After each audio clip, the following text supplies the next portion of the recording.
Thank you. Thank you so much. I wish to begin by thanking Jane Forbes Clark, Chairman of the National Baseball Hall of Fame, Josh Rawitch, the President, the entire staff of the Hall of Fame, and also the hundreds of volunteers that have made this weekend go so smoothly. And I want to thank all of you for being here. What a wonderful atmosphere to demonstrate your love for the game of baseball. And I found out yesterday these people are people that love baseball. I fell in love with baseball on June 26, 1946. My dad drove me to Detroit to see a doubleheader, Red Sox Tigers. I saw Ted Williams, Bobby Doerr, Hank Greenberg, Al Newhouser. But what really impressed me is when I walked up the ramp to find our seats, this dark green cathedral called Briggs Stadium opened up. And the greenest expanse of grass I'd ever seen, the whitest white uniforms. And I think my little 7-year-old brain said, I want to be one of those guys. And I actually think that from that day forward, all I wanted to be was a baseball player. I learned a lot about the Hall of Fame actually in those years. My parents actually drove here in 1947 to see the induction of my dad's favorite player, Lefty Grove. In our living room, we played a lot of baseball history, asked me a lot of questions. I knew the answers to one of the questions before he got done reciting it. And the answers were Ty Cobb, Walter Johnson, Christy Mathewson, Babe Ruth, and Honus Wagner. First 5 inductees into the Hall of Fame, 1956. I knew that before I was 10 years old. Now, when you hear the words after you answer your phone, this is Jane Clark calling from the Hall of Fame. Your life immediately changes, and Jane, those words will resonate with me for the rest of my life. The day after that, I happened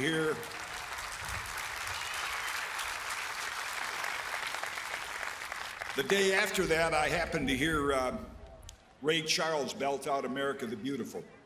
And he came to that line, God shed his grace on thee. It reminded me, God has shed his grace on me extravagantly. I mean, we have a world with millions of people that are disadvantaged, oppressed, wake up daily to pain and suffering. I was able to live, and still am, a comfortable life for over 83 years.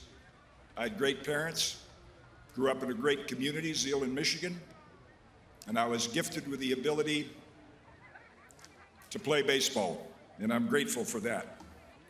I want to acknowledge a few people today, a couple that aren't here. I had 22 wonderful years with Mary Ann Montanaro. She was always hoping this day would come. My daughter Jill was taken from us last year. This would certainly be a special day for her. But I see the smiles on their faces as they would celebrate the joy that we have this weekend. Now, Margie Mather Kaat is here.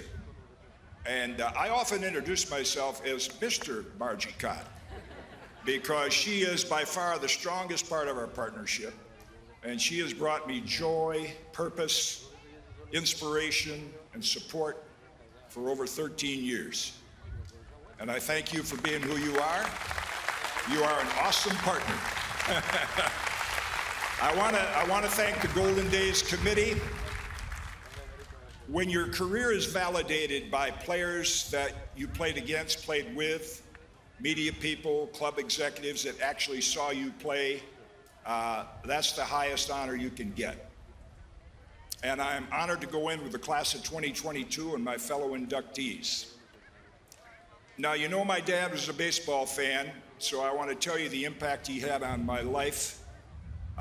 It was a blend of wisdom, discipline, and support. I never understood the discipline as a young boy.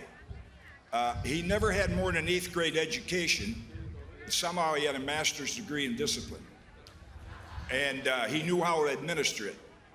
And I didn't see the value of that until I got into adulthood. I don't know that I'm there for sure yet, but I'm getting there. But his wisdom came into play in 1957. Dick Winsick, scout for the Washington Senators, had been watching me pitch for Hope College, small college in Holland, Michigan. He actually came there to see the Kalamazoo pitcher, and we won that game. He said, I got to go back see that kid again. We won the next game and subsequently offered me a $4,000 contract, sign, and go to Superior, Nebraska to start my career. In the meantime, Pete Melito, the White Sox scout, called and said, we think we can get your son $25,000. Well, what was required of that, and my dad, an avid reader of the sporting news, knew that if you signed a bigger contract than $4,000, you had to sit on the big league bench on the roster for 2 years. And he followed the plight of those players. He said, thank you, Pete. Jim's going to go to the minor leagues and learn how to play the game. My dad made $72 a week in 1957. You can do the math. Figure out what he sacrificed so his son could start his career at the right level. I did go down to the minor leagues and started my career down there, and I actually made my debut a little after 2 years from the time I signed. But I wouldn't have advanced that far had I not spent a couple years in the minor leagues, and specifically 1958 in Missoula, Montana, Class C league. Boy, it's a tough league to pitch in. When I went into Boise, I'm 19 years old. The cleanup hitter for the Boise Braves, 23-year-old grizzled veteran, went on to become known as Mr. Baseball, Bob Uecker. Ueck was the cleanup hitter.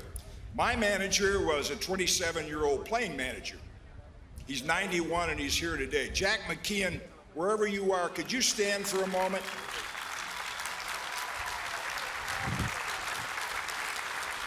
So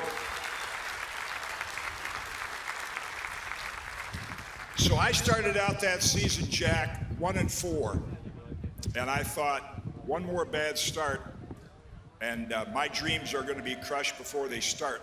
I just want to tell you this story because it shows you the fine line between standing here being inducted into the Hall of Fame and having one more bad start and getting you sent home. And Jack called me over one day and he said, kid, you're going to pitch in the big leagues. You're pitching for me every 4 days. Might pitch a little in relief between starts.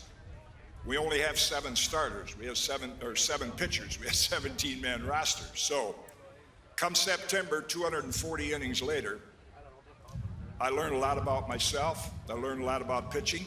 I learned a lot about being a supportive teammate. And Jack, it still brings a smile to my face when I think about the situations I'd get into. Bases loaded, 8th inning, nobody out, close game. He didn't run out to the mound, fill me full of information and advice, stepped out in front of home plate, tossed me the ball, figure out a way to get out of it. And sometimes I did, sometimes I didn't, but I thank him for letting me take ownership of the situation and take ownership of the game and my position.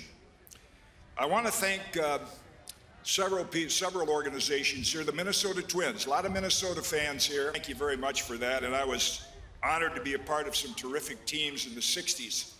2 of the guys that helped me win some games are right back here, Rod Carew and Tony Oliva, who will be inducted momentarily. Another one that sat back there for a while is not here, is Harmon Killebrew. So I'm very thankful for that, and I had 2 pitching coaches, Eddie Lopat, Johnny Sane, who taught me the art of pitching. 1973, Roland Heeman, Hall of Fame executive, claimed my contract off waivers. I got reunited with Johnny Sane. Chuck Tanner was the most positive baseball person I'd been around as our manager. Many times I thought he was going to send me home. He kept flipping me the ball every 4 days. Between those 3 guys, they resurrected my career. You know, when you pitch for a long time, you have a lot of catchers. I had 38 of them. Wish I could thank them all. 3 of them are here, all great baseball minds. Tim McCarver, Phil Roof, and back here, Hall of Famer Ted Simmons. And the late Earl Batty caught most of my innings, and with that mellow, soft-spoken voice, he was a great guidance for me in my early years. And in 1982, I finished my career, my last full season with the St. Louis Cardinals.